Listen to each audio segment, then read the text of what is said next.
across the world, not just in the United States, there's a widespread belief that the system is broken, that the establishment no longer delivers on people's basic needs, that parties and politicians, don't worry about the average person. The system is rigged.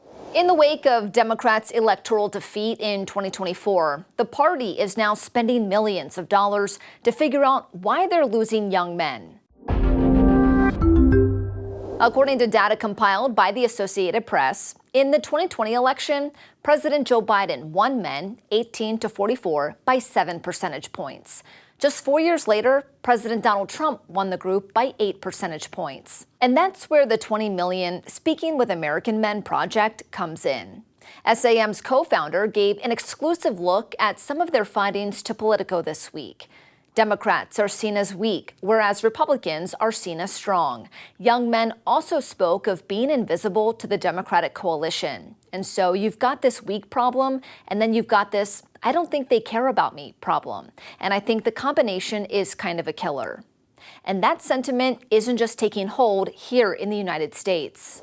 We can understand Trump as an example of that, but we see it in Latin America, Europe. We see it a bit of everywhere. I'm Clifford Young, and I'm a president of Polling and Societal Trends at Ipsos, and I'm a professional pollster. In a context where across the board there's disbelief in the system, that the system actually works, and it works for them specifically. And so we can understand young men in that context.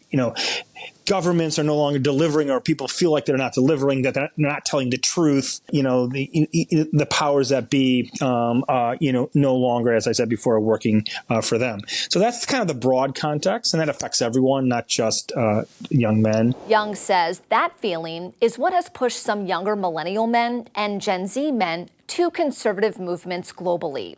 And as for which parts of society aren't working for young men, it could come down to economic conditions or how social issues have entered the forefront. They're intertwined.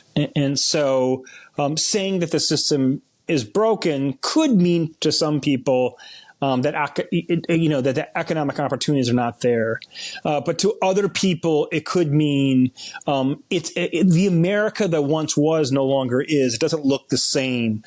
Or to others, and especially young men, it might fall on the sort of the fundamental issue of fairness. It's no longer fair.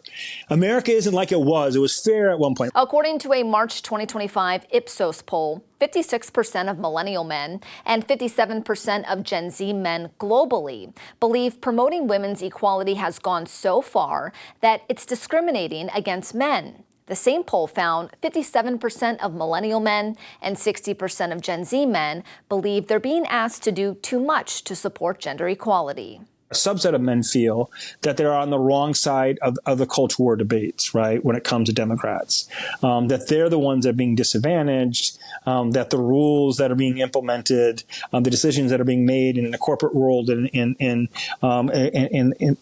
more broadly don't favor them. But overall, Young looks at how the parties are perceived by voters. When you look at the data, the Democrats are the party of the establishment.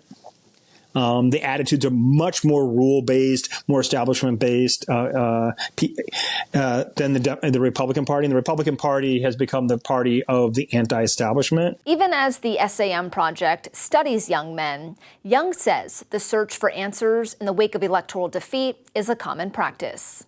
I think coming out of a presidential loss, you're always kind of discombobulated. The party that loses is always, has to find its north. And I think that's natural now. I don't think the Democrats are in any worse place than any other party coming out of a problematic election, right?